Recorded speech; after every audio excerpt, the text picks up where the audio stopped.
ginamitan na ni Kuya ng ano, ng megaphone.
Ayan na nga, good afternoon sa inyong lahat at sabi ko nga nasa Manila Yacht Club tayo at ngayon ay September 30, 2023 at ito yung mga nahakot o nakuha ng ating DPS Mandaragat dito at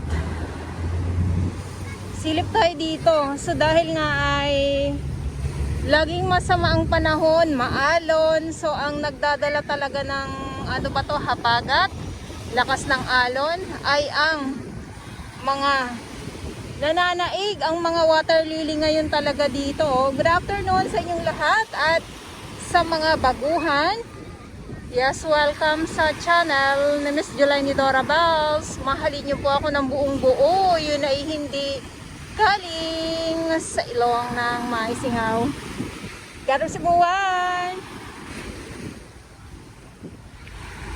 So ulitin ko lang, ngayon ay September 30, 2023. Baka na ano ako, nahilo ako, nalito ako kasi nga yung ano, yung ating Philippine Navy nga ay biglang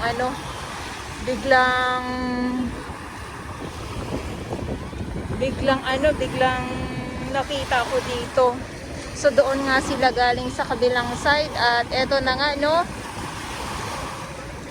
So nasa Yacht Club tayo. Araw-araw nandito po ang ating DPS Mandaragat. Pag nasa Dolomites naman po, nandun ang Stero Rangers ng DENR, MMDA at syempre sa ating mga iba't ibang mga grupo. Maraming salamat po na nagbo-volunteers po na maglinis dito. At ayan talaga naman, so season na naman ito ng mga water lily ngayon at medyo iba ang kulay ng karagatan. Ayan.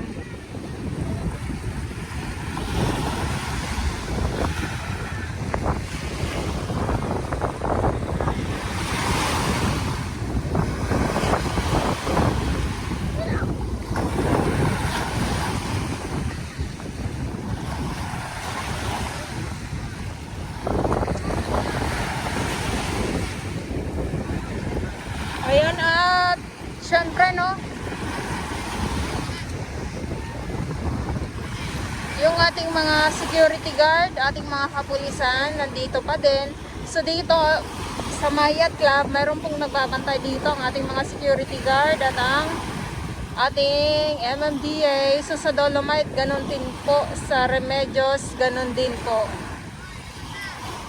Ayan. So dahil meron mga naliligo dito ng mga ng mga bagets, doon sila sa kabila. Dito kasi talaga ay sinasaway sila ng ating mga security guard, At iikot ko lang kayo. So eto na nga. So mas madami talaga ang mga water lily.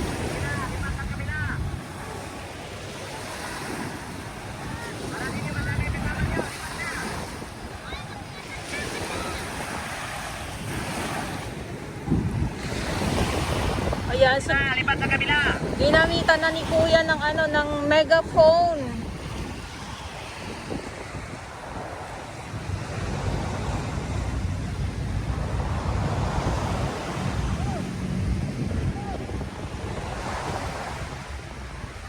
So high tide, sabi ko nga, kaya yung mga tahong dito hindi natin makita. Yung mga katahungan talaga, grabe na yan.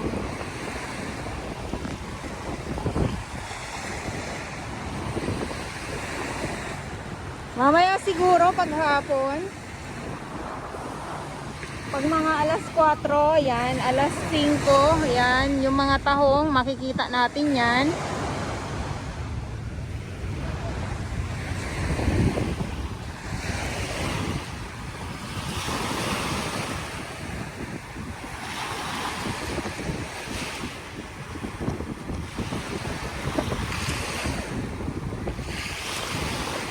Grabe naman.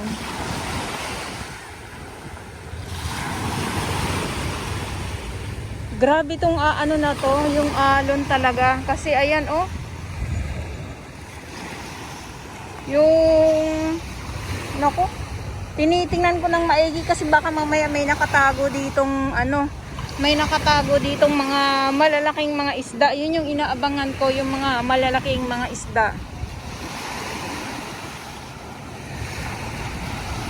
So, ang palaisipan lagi sa akin, pag nag-update ako dito, saan ang gagaling or saan nagmumula itong mga water lily na napapadpad dito sa Manila Bay.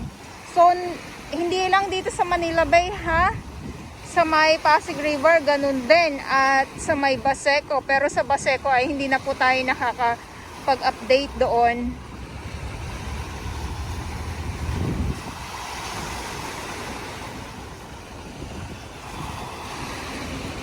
Dito lang tayo madalas sa Manila Bay. Palaw tide ba to?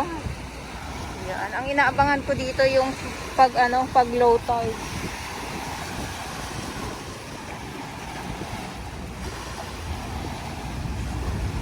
So itong nakikita ninyo ay ito yung aabangan or ito yung na naman, makakakot ng ating DPS Mandaragat bukas. Grabe naman. Grabe naman talaga.